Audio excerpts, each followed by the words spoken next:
सुन रहे हैं MS म्यूजिक एंड फिल्म की शानदार प्रस्तुति।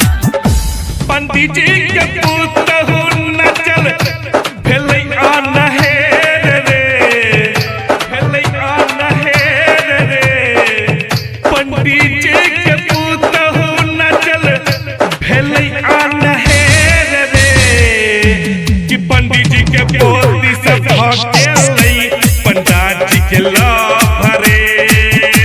पंडित जी के पोती से भगेलै पंडित जी के लभरे।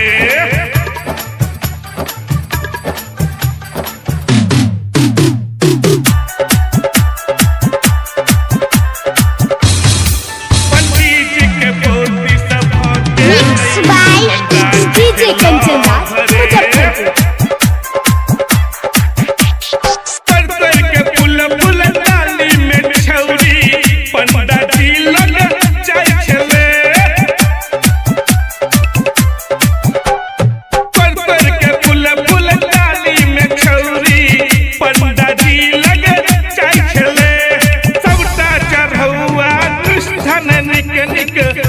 के दुनू खाइ छले, धीरे धीरे कप गन हेलै मामला बेहद रे, कि पंडित जी के पोती से भगेलै पंडित जी के लभरे।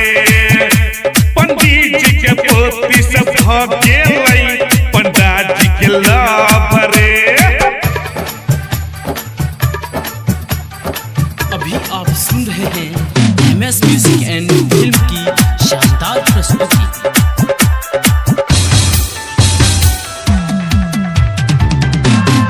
Mix by DJ Kanchan Raj Muzaffarpur. चूड़ा दही के भोग लगल के बैस के दुनू बात पर। चूड़ा दही के भोग लगल के बैस के दुनू बात पर। पंचायत भरल छौरी सब गठल के, जिया मरब अब इंसाफ कर।